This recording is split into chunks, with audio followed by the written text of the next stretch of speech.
Hello friends, good morning. आज से आप सबकी केमिस्ट्री की क्लास स्टार्ट होने जा रही है और आज से आपको सिर्फ एक ही काम करना है। जब भी आप वीडियो देखेंगे तो बस आप पेन और पेपर लेके बैठिए, पूरे नोट्स प्रॉपर बनाते चलिए। आपको कुछ भी बाद में याद करने की जरूरत नहीं पड़ेगी, आपको हाल के हाल तभी के तभी याद करा दिया जाएगा। और जितना भी आपको यहाँ पे डेटा जो मिलेगा, आपको सबसे अच्छा डेटा मिलेगा। और जो पीरियडिक टेबल आज अपन याद करेंगे वो आरआरबी और जितने भी रेलवेज के एग्जाम है और व्यापम है, वहां पे आप देख रहे होंगे आजकल ज्यादातर पीरियडिक टेबल से क्वेश्चंस आने लगे हैं। एक समय था जब वहां पे क्वेश्चंस नहीं आते थे उससे, लेकिन अभी इसके ज्यादातर चांसेस बढ़ गए हैं कि पीरियडिक टेबल उसमें आती है। ठीक है। और यहाँ पे जितने भी आपको टीचर्स पढ़ाने के लिए अवेलेबल रहेंगे वो सर के पढ़ाए हुए स्टूडेंट्स हैं। आपको बिल्कुल बेटर से बेटर यहाँ पे आपको क्वालिफिकेशन मिलेगी। ठीक है। सबसे पहले अपन स्टार्ट करते हैं आज periodic table.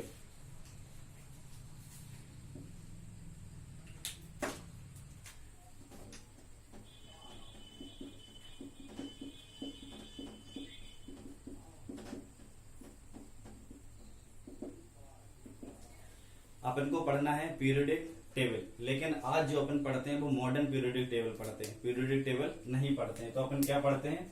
Modern periodic table. ठीक है। अब मॉडर्न पीरियडिक टेबल तक अपन कैसे पहुंचे वो अपन को सारी की सारी प्रोसेस बिल्कुल ओरली याद होनी चाहिए, जहां से क्वेश्चंस ज्यादातर अपने पेपर में पूछे जाते हैं। ठीक है। वो आज अपन पूरा डिस्कस करेंगे, कौन कौन से वैज्ञानिक आए जो लास्ट तक मॉडर्न पीरियडिक टेबल तक अपन पहुंचे हैं। ठीक है। सबसे पहले बेसिक्स बात करते हैं। ठीक है। पीरियडिक टेबल की इंट्रोडक्शन की। तो आप प्रॉपर नोट्स लिखते जाइए। टोटल कितने एलिमेंट्स होते हैं पीरियडिक टेबल में? टोटल होते हैं 118, 118 एलिमेंट पाए जाते हैं किसमें? पीरियडिक टेबल में। ठीक है। अब इसमें जो पीरियडिक टेबल है इसमें कुछ ग्रुप्स रहते हैं और कुछ पीरियड्स रहते हैं। सभी लोग जानते होंगे, जो नहीं जानते हैं प्रॉपर नोट्स में लिख लीजिएगा। जो वर्टिकल रोस रहती हैं, ठीक है, उसे अपन क्या बोलते हैं? ग्रुप्स बोलते हैं। जो वर्टिकल्स रहते हैं उन्हें क्या बोलते हैं? ग्रुप्स बोलते हैं। और जो भी इसमें हॉरिजॉन्टल पाया जाता है मॉडर्न पीरियडिक टेबल में, उसे क्या बोलते हैं? अपन पीरियड बोलते हैं। क्या बोलते हैं? पीरियड बोलते हैं। अगर अपन हिंदी की बात करें तो इन्हें वर्ग बोलते हैं और इन्हें आवर्त बोला जाता है। ठीक है। इतना हो गया क्लियर। अब अपन को पता है कि मॉडर्न पीरियडिक टेबल में 18 ग्रुप्स होते हैं। कितने ग्रुप्स होते हैं? 18। और पीरियड कितने होते हैं? 7 पीरियड पाए जाते हैं इसमें। इतना क्लियर हुआ? ठीक है। अब अगर इसमें अपन पीरियडिक टेबल की बात करें तो 18 ग्रुप्स और 7 पीरियड में पूरी डिवाइड है। ठीक है। तो इसमें 18 ग्रुप्स पूरी की पूरी जो पीरियडिक टेबल है वो 4 ब्लॉक में बटी हुई है। ठीक है। कितने ब्लॉक में बटी हुई है? 4 ब्लॉक में, जिसको अपन कैसे क्लासिफाई करते हैं? S, P, D, F. कितने ब्लॉक होते हैं? 4 ब्लॉक होते हैं। S, P, D, F. कितने ब्लॉक होते हैं? 4। अगर अपन इन ब्लॉक को, ठीक है, इसमें ग्रुप्स में डिवाइड किया जाए तो पहला और दूसरा जो ग्रुप्स रहता है वो कौन सा ब्लॉक कहलाता है? एस ब्लॉक कहलाता है। उसके बाद 3 से लेके 13 to 18 एक कौन सा ग्रुप्स कहलाता है? ये अपना पी कहलाता है, पी ब्लॉक। ठीक है। 13 से लेके 18 ग्रुप्स जो रहता है वो कौन सा ब्लॉक कहलाता है? अपना पी ब्लॉक कहलाता है। और 3 से लेके 12 तक जो रहता है ग्रुप्स वो कौन से ब्लॉक में आता है? डी ब्लॉक में आता है। कौन से ब्लॉक में? डी ब्लॉक में। और सेम 3 से लेके 12 तक ही जो रहते हैं वो भी किस में आते हैं? एफ ब्लॉक में आते हैं। ठीक है। इतना क्लियर हुआ? अब हर ग्रुप्स को अलग अलग नाम से जाना जाता है। हर ग्रुप्स को क्या बोला जाता है? अलग अलग नाम से जाना जाता है। जैसे पहला ग्रुप है, ग्रुप फर्स्ट है, उसे अपन क्या बोलते हैं? हिंदी में बोले तो क्षारीय धातु, इंग्लिश में अल्कली मेटल। क्या बोला जाता है? अल्कली मेटल या हिंदी में क्षारीय। तो अपने पहला ग्रुप जो पढ़ा उसे क्या बोलते हैं? क्षारीय धातु या अल्कली मेटल। ऐसे ही ग्रुप 2 को क्या बोला जाता है? क्षारीय मृदा धातु या अल्कली अर्थ मेटल। ठीक है। क्या बोलते हैं? अल्कली अर्थ मेटल बोलते हैं। ठीक है। इतना क्लियर हुआ? और पहले और दूसरे ग्रुप्स को मिला के क्या बोलते हैं? एस ब्लॉक बोला जाता है। इतना क्लियर होगा? आपको कुछ भी रटने की जरूरत नहीं है, बिल्कुल सिंपल सा आप याद करते जाना। ठीक है। अभी हमारे चैनल पे 750 के अप्रोक्स सब्सक्राइबर हो चुके हैं थोड़े से सब्सक्राइबर की और जरूरत है। ठीक है, अगर हमारे बन के सब्सक्राइबर हो जाएंगे उसके बाद आपको लाइव क्लासेस, ठीक है, आपको लाइव क्लासेस लगेगी। तो आपको अभी तो ये तो थोड़ा सा डेमो की तरह है, उसके बाद आपको 5-5 घंटे की क्लासेस लगेगी और जो सर पढ़ाएंगे आपको कुछ भी, ठीक है, बाद में याद करने की जरूरत नहीं है। ओरली हाल के हाल आपके मुंह पे पूरी की पूरी याद रहेगी सारी चीजें। ठीक है, और हर सब्जेक्ट की क्लासेस आपको देखने को मिलेगी। केमिस्ट्री लगेगी, पॉलिटी, बायोलॉजी, मैथ, रीडिंग, ठीक है, हर सब्जेक्ट लगेगा। बस थोड़ा सा आपका साथ चाहिए, बस बन के सब्सक्राइबर हो जाए, उसके बाद आपको लाइव क्लासेस देखने को मिलेगी। ठीक है, तो अपन आगे बढ़ते हैं। तो पहला ग्रुप और दूसरा ग्रुप मिलके क्या बनता है, एस ब्लॉक। ठीक है, पहले ग्रुप को क्या बोलते हैं, क्षारीय धातु या अल्कली मेटल, और दूसरे ग्रुप को क्या बोला जाता है, क्षारीय मृदा धातु या अल्कली अर्थ मेटल। इतना क्लियर हुआ। ठीक है, अब अपन चलते हैं आगे। इतना क्लियर हो गया। अब अपन देखते हैं कि ग्रुप्स 3 से लेके 12 तक जो ये बीच में पाए जाते हैं इन्हें क्या बोला जाता है, ट्रांजिशन मेटल बोलते हैं। ठीक है, क्या बोला जाता है इनको, ट्रांजिशन मेटल। ठीक है, एस ब्लॉक हो गया, डी ब्लॉक अपन ने बता ही दिया, एस ब्लॉक अपन ने बता दिया 13 से लेके कहां तक, 18 ग्रुप्स तक है। बीच का जो बचता है 3 से लेके 12 तक वो क्या कहलाता है, डी ब्लॉक कहलाता है और एफ ब्लॉक। ठीक है, लेकिन इसमें जो एलिमेंट पाए जाते हैं उन्हें क्या बोला जाता है, ट्रांजिशन एलिमेंट। क्या बोलते हैं, ट्रांजिशन एलिमेंट, या फिर अगर हिंदी में बोले तो इन्हें संक्रमण धातु क्या बोला जाता है, संक्रमण धातु बोला जाता है। ठीक है, 3 से लेके 12 तक जो ग्रुप्स है उन्हें क्या बोलते हैं, जितने भी एलिमेंट पाए जाते हैं संक्रमण धातु। इनकी कोई भी परिभाषा एनसीईआरटी बुक्स में भी अवेलेबल नहीं है। उसमें सिर्फ इतना बताया गया है एनसीईआरटी बुक्स में कि अपन ग्रुप्स 1 और 2 से लेके अपन को जो भी कहां पे 13 से लेके 18 तक जाने के लिए इनसे होकर गुजरना पड़ता है, इसलिए इनको क्या बोला जाता है, ट्रांजिशन, ठीक है, एलिमेंट बोलते हैं। संक्रमण धातु इसमें पाई जाती है, मेटल्स। ठीक है, इतना क्लियर होगा।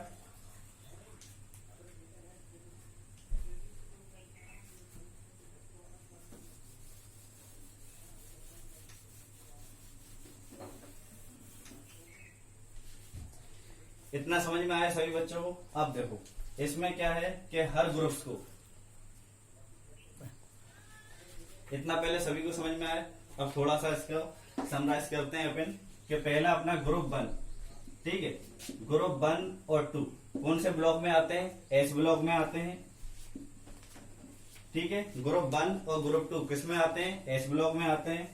उसके बाद अभी अपन ने पढ़ा कि ग्रुप 3 से लेकर 12 तक कहां पे पाए जाते हैं, ये अपने डी ब्लॉक में रहते हैं और एफ ब्लॉक में पाए जाते हैं, और इनको क्या बोलते हैं, ट्रांजिशन एलिमेंट बोला जाता है। ठीक है, 13 से लेके 18 जो है वो किस में पाया जाता है, बी ब्लॉक में पाया जाता है। ठीक है, इतना अपन ने पढ़ा अभी तक, इतना क्लियर होगा। अब एक बात और, अभी अपन ने टोटल कितने एलिमेंट देखे पीरियोडिक टेबल में, कितने होते हैं, 118, 118। इतना क्लियर हुआ। अब टोटल पीरियड जितना भी है, टोटल एलिमेंट, उसमें से कुछ ना कुछ तो मेटल्स होंगे और कुछ नॉन मेटल्स होंगे और कुछ मेटलाइट्स होंगे।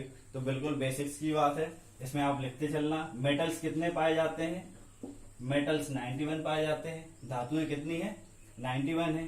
ठीक है, उसके बाद नॉन मेटल कितने पाए जाते हैं, नॉन मेटल 20 पाए जाते हैं। ठीक है, अधातु कितनी पाई जाती है, 20 पाई जाती है, इतना। ठीक है, और मेटलॉइड्स कितने पाए जाते हैं, मेटलॉइड्स पाए जाते हैं 7। मेटलॉइड्स कितने पाए जाते हैं, 7 पाए जाते हैं। इतना बेसिक सी बात हो गई। ठीक है, इतना अपन ने यहाँ पर रिवाइज कर लिया। S block, P block, D और एफ ब्लॉक कौन कौन से इसमें पाए जाते हैं। अब हर ग्रुप्स को अपन अलग अलग नाम से जाना जाता है। ठीक है, हर ग्रुप्स को अपन अलग नाम से जानते हैं।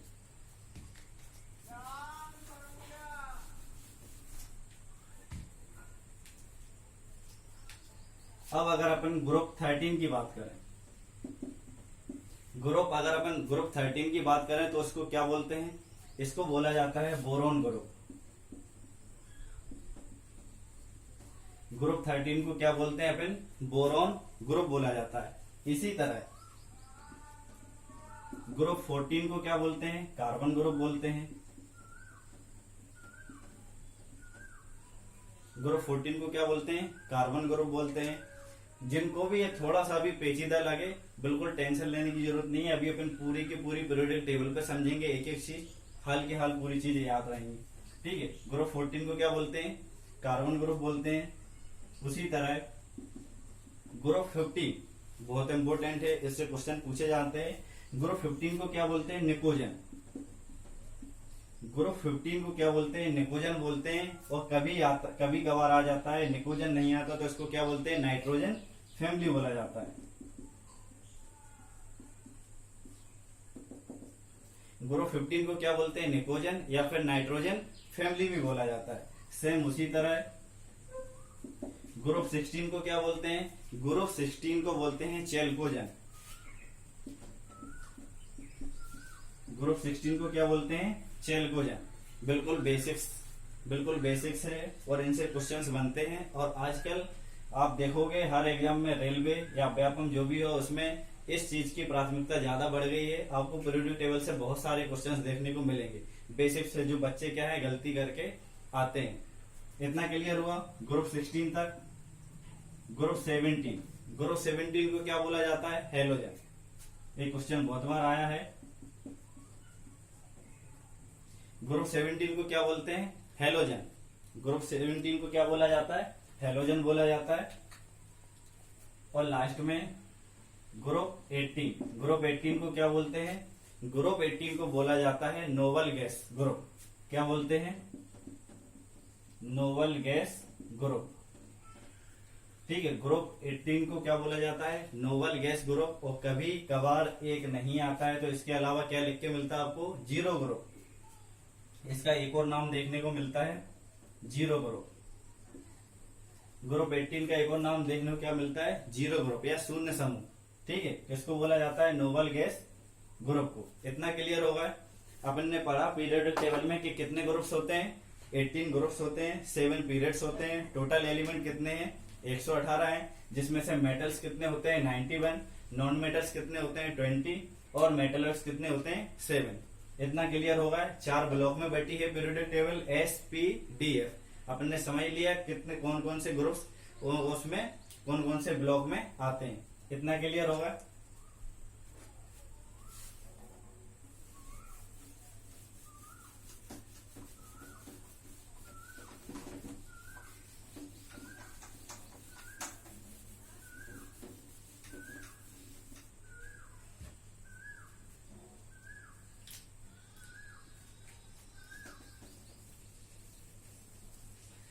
इतना क्लियर हुआ। ये बेसिक्स जो था वो पूरा क्लियर हो चुका है।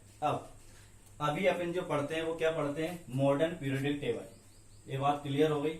अभी अपन जो पढ़ते हैं वो क्या पढ़ते हैं, मॉडर्न पीरियोडिक टेबल।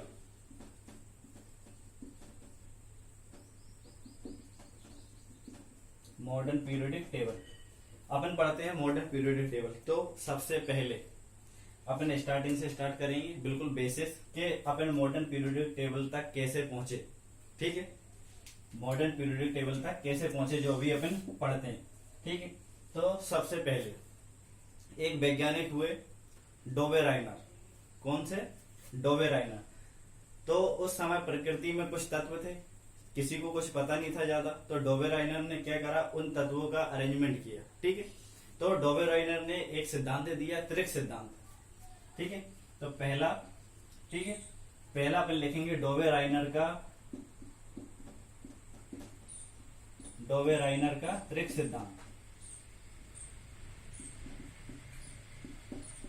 डोबेराइनर का त्रिक सिद्धांत नाम से ही समझ में आ रहा होगा। त्रिक मीन्स 3, मतलब कि डोबेराइनर ने 3 एलिमेंट को लेकर एक प्रयोग किया। ठीक है, और डोबेराइनर ने प्रयोग कब किया, 1817 में। 1817 में एक प्रयोग किया। त्रिक से समझ में आ रहा है 3 एलिमेंट। इन्होंने 3 एलिमेंट को लिया। कितने एलिमेंट को लिया, 3 एलिमेंट को। और इन्होंने बताया जैसे कि 3 एलिमेंट अपन लेते हैं, जैसे कि 3 एलिमेंट लेंगे अपन।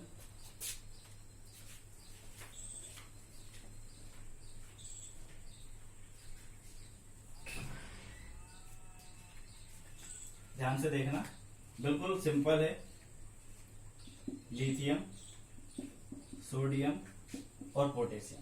ठीक है, इन्होंने क्या लिया, इन्होंने 3 एलिमेंट लिए और इन तीनों एलिमेंट को इन्होंने क्या करा, एटॉमिक भार, ठीक है, किसके, एटॉमिक भार, एटॉमिक मास जिसे बोलेंगे परमाणु भार, एटॉमिक मास या परमाणु भार के अकॉर्डिंग इन्होंने जमाया।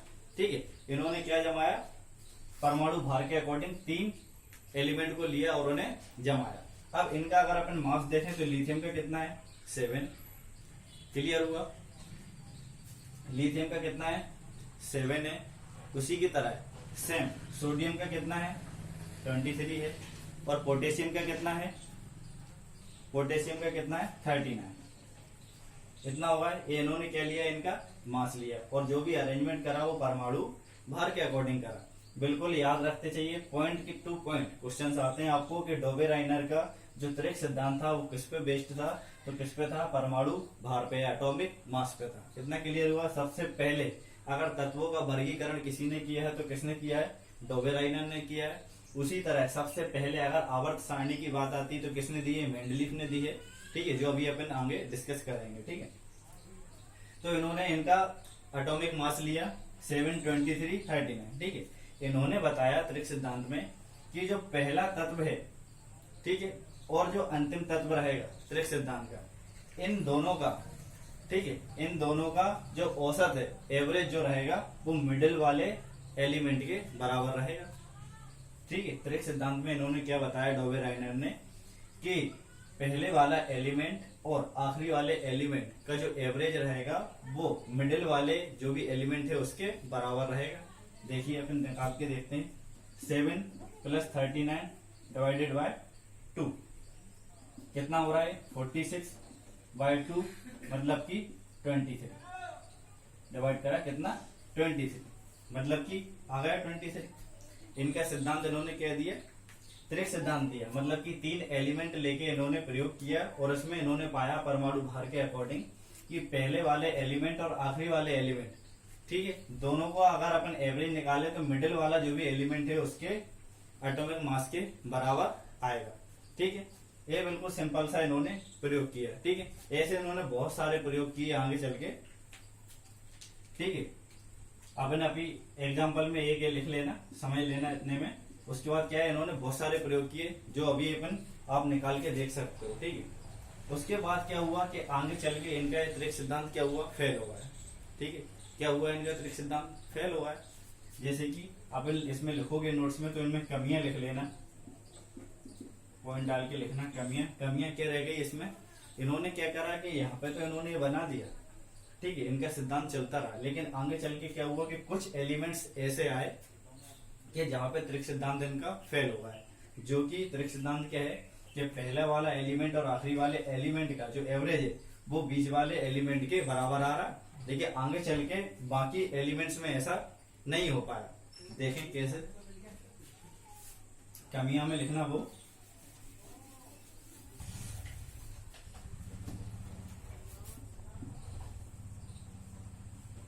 जैसे पहला एलिमेंट लिया हाइड्रोजन, ठीक है, दूसरा लिया लिथियम और तीसरा लिया सोडियम। ठीक है, हाइड्रोजन का कितना रहता है, 1 रहता है, लिथियम का 7 रहता है, ठीक है, और सोडियम का 23 रहता है। सिंपल। अब अगर इनका अपन पहला और आखिरी दोनों का एवरेज निकालें तो मिडिल वाले के बराबर आना चाहिए, यही बोल रहा था त्रिक सिद्धांत। तो अगर अपन इसका निकालें 1 + 23 डिवाइडेड बाय 2 तो कितना हो रहा है, 24/2 12। यहाँ पे कितना आ रहा है, 12, और जबकि मिडिल में कितना है, 7। तो यहाँ पे जाके इनका त्रिक सिद्धांत क्या हुआ, फेल हुआ। ठीक है, यहाँ पे क्या हुआ, इनका त्रिक सिद्धांत फेल हुआ है। ठीक है, तो कमियां में क्या लिखना कि जितने भी एलिमेंट्स जो थे, जब तक उन्होंने जितने अवेलेबल थे, ठीक है, अवेलेबल थे उतने में उन्होंने करा, लेकिन आगे चल के और एलिमेंट्स जो आए तो वहां पे चल के इनका त्रिक सिद्धांत क्या हुआ, फेल हुआ है। ठीक है, इतना क्लियर हुआ। तो ये कौन थे, डोबेराइनर। इन्होंने कौन सा सिद्धांत दिया, त्रिक सिद्धांत दिया, और त्रिक सिद्धांत में इन्होंने क्या बोला कि पहला और आखिरी एलिमेंट जो है दोनों का एवरेज मिडिल वाले एलिमेंट के एवरेज के बराबर होगा। ठीक है, मिडिल वाले के एटॉमिक मास के बराबर होगा, लेकिन आगे चल के इनका ये सिद्धांत फेल हुआ है। ठीक है, उसके बाद डोबेराइनर के बाद आते हैं न्यूलैंड। ठीक है, ये अपन ने लिख लिया, डोबेराइनर का त्रिक सिद्धांत कब दिया इन्होंने, 1817 में। ठीक है, इसके बाद एक साइंटिस्ट आते हैं न्यूलैंड।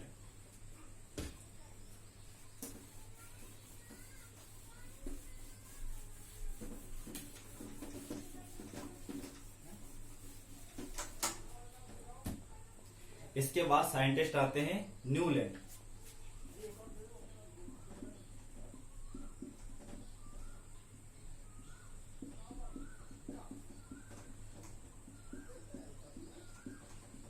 इसके बाद आए न्यूलैंड और उन्होंने दिया अष्टक नियम। ठीक है, न्यूलैंड ने क्या दिया? अष्टक नियम दिया। ठीक है, पहले डोबेराइनर आए, उन्होंने दिया अपना उसके बाद अब कौन आए हैं? न्यूलैंड आए हैं, जिन्होंने क्या दिया? अष्टक नियम दिया। और जो कब दिया? 1866 में।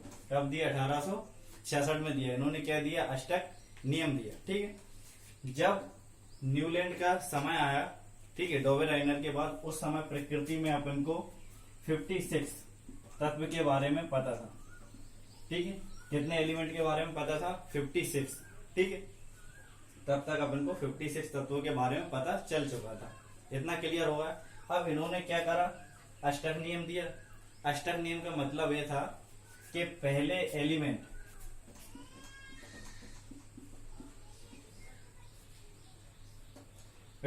एलिमेंट की जो प्रॉपर्टी है वो 8वें एलिमेंट से, ठीक है, सेम होनी चाहिए।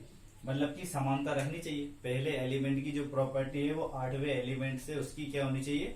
समानता रखनी चाहिए। ठीक है, कुछ भी उनमें भिन्नता नहीं हो। इतना क्लियर हुआ। अब जैसे कि अपन बात करें, पहले पे अगर अपन पीरियोडिक टेबल की बात करें, ठीक है, तो पहले पे क्या आता है?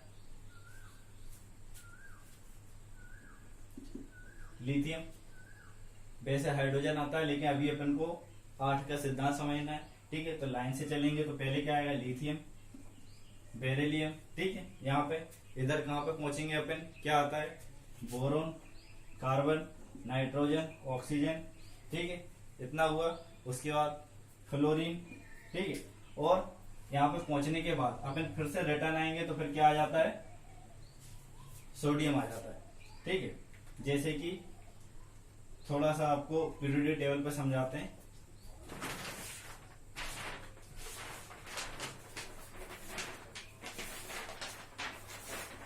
ये देखिए, अपन ने लिया पहले, ठीक है, पहले अपन ने लिथियम लिया है। लिथियम के बाद अपन को 8 एलिमेंट देखना है। लिथियम के बाद बेरिलियम, उसके बाद boron, carbon, nitrogen, oxygen, fluorine. ठीक है, अभी तक ये अपनी जो भी अक्रिय गैस है इनकी खोज नहीं हुई है, तो इन्हें अपन नहीं लेंगे। उसके बाद फ्लोरीन के बाद कहां पे आ जाएंगे? सोडियम पे। ठीक है, समझ में आया? इतना क्लियर होगा। ठीक है, तो अपन लिथियम से चले। Lithium, beryllium, boron, carbon, nitrogen, oxygen, fluorine और सोडियम। अभी अपन ने देखा उसमें क्या बताया गया कि पहले एलिमेंट जो है उसकी प्रॉपर्टी आखिरी एलिमेंट से बराबर होनी चाहिए, सेम होनी चाहिए। तो अपन ने देखा लिथियम भी क्या है? एक मेटल है, अल्कली मेटल है। और सोडियम भी क्या है? अल्कली मेटल है। इतना क्लियर होगा। एक कब की बात हो रही है? 1866 की। तब अपन के पास कितने एलिमेंट थे? 56। ठीक है, अब आगे चल के यहां तक तो सेम है, लेकिन आगे चल के क्या हुआ कि नोबल गैसेस या अक्रिय गैसेस की क्या हो गई? खोज हो गई। अक्रिय गैसेस की क्या हो गई? खोज हो गई। जब अक्रिय गैसेस की खोज हुई है तो उसके बाद क्या हुआ? एक नया ग्रुप जुड़ गया उसमें, अक्रिय गैसेस वाला। जब अक्रिय गैसेस वाला एक ग्रुप जुड़ेगा तो 7th के बाद जो 8th नंबर आएगा, ठीक है, वो किसका आएगा? गैस का आ जाएगा, गैसेस का आ जाएगा। ठीक है, अक्रिय गैसेस का। तो इसमें पहले वाले एलिमेंट की प्रॉपर्टी 8वें वाले एलिमेंट से मैच ही नहीं कर रही। क्यों? क्योंकि पहला एलिमेंट है वो मेटल है और 8वां जो एलिमेंट है वो क्या है? वो गैस है। तो यहाँ पे इसका सिद्धांत क्या होगा?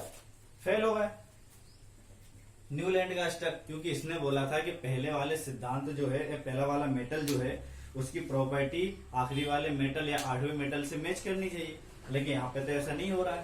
पहला मेटल है और 8वां जो है वो गैस है। तो यहाँ पे इसका सिद्धांत क्या होगा? फेल होगा। ठीक है,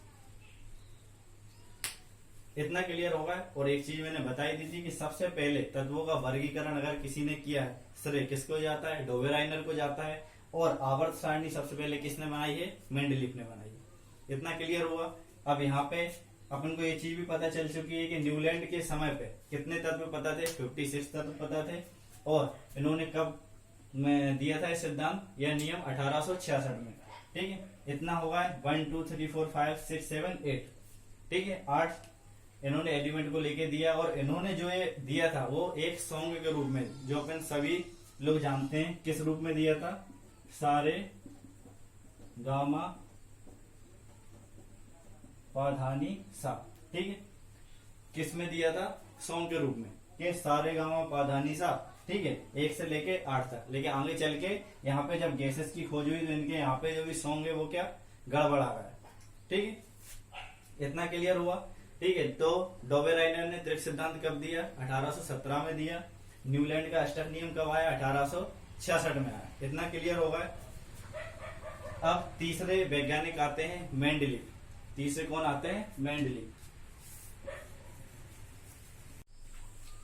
अभी तक अपन ने जितना भी पढ़ा है, ठीक है, सेकंड वाले लेक्चर में सभी को समराइज करेंगे अपन। उसके बाद नेक्स्ट पढ़ेंगे। उसके बाद अपन को पढ़ना है मेंडलीव की आवर्त सारणी, जो मेंडलीव ने दी है। उसके बाद पढ़ेंगे जो अपन आधुनिक आवर्त सारणी पढ़ते हैं, वो मोस्ले की दी गई हुई है। वो अपन सारी डिटेल कल वाले वीडियो में पढ़ेंगे। ठीक है, इतना होगा क्लियर। अभी आप सबसे एक ही रिक्वेस्ट है, अभी चैनल पे 750 के अप्रोक्स सब्सक्राइबर हो चुके हैं। आप सभी लोग थोड़ी सी मेहनत करें अगर आपको वीडियो पसंद आ रहा हो। और आज की रिक्वेस्ट यही है, या फिर जितने भी एग्जाम्स हो रहे हैं वहां पे पीरियोडिक टेबल बहुत ज्यादा इंपॉर्टेंट है। अगर आपको इसमें समझ में आया हो, अच्छा लगा हो, तो वीडियो को सब्सक्राइब कीजिए और शेयर कीजिए। ठीक है, और आगे चल के बन के सब्सक्राइबर होने के बाद लाइव क्लासेस भी उपलब्ध रहेगी। आप सभी को 5-5 घंटे की क्लासेस भी लगेगी, हर सब्जेक्ट की क्लास रहेगी। ठीक है, उसके बाद आपको इस जो भी केमिस्ट्री के जितने भी नोट्स है आपको उसकी पीडीएफ मिल जाएगी। ठीक है, आपको बस क्या करना है, जितना भी पढ़ाया जा रहा है आप बस उसके नोट्स प्रॉपर बनाइए, उसका एक बार रिवीजन करिए। उसके अलावा आपको कुछ नहीं करना। आपके 1 नंबर का भी कहीं से कहीं तक नहीं छूटेगा। पेपर्स जितना पढ़ा रहे हैं आप उसको पढ़िए, रिवाइज करिए। उसके बाद जितने भी पेपर्स हुए हैं आप वहां पे क्वेश्चन ढूंढिए, और आपको अगर नहीं बनते हैं तो आप उसमें कमेंट्स कीजिए। ठीक है, हम वो कोशिश करेंगे कि आपका एक भी नंबर का क्वेश्चन कहीं से कहीं तक नहीं छूटे। ठीक है, उसके बाद आप जब देखेंगे इस पे लेक्चर्स, या भैया का जब भी इस पे सर के जो भी लगेंगे वीडियो आएंगे उसमें पॉलिटी हुई कुछ भी, आपको सारे के सारा डेटा यहाँ पे मिलेगा। पॉलिटी में कुछ भी हुआ, ठीक है, आपके राज्य बनने से लेके नॉर्थ ईस्ट वाला एरिया या जितने भी जो भी स्टोरी है आपको पूरी ओरली सुना दी जाएगी। आपको कुछ भी घर पे याद करने की जरूरत नहीं पड़ेगी मैप पे। और इसके अलावा जब आप ज्योग्राफी पढ़ेंगे सर से तो आपको पूरा वर्ल्ड का मैप ऐसे ही ओरली याद रहेगा। आप किसी भी बच्चे या किसी से भी कहीं पे भी बात भी करेंगे तो आपको नॉर्मली 200 से 250 देशों की राजधानियां ऐसे ही याद रहेंगी नॉर्मली। ठीक है, इसके अलावा ठीक है, आपको अगर कुछ भी उसमें लगता है तो आप कमेंट्स कीजिए। ठीक है, कमेंट्स जरूर करना। ठीक है, बाकी का जो भी डेटा है वो अपन नेक्स्ट वाले वीडियो में पढ़ेंगे। ठीक है, थैंक यू।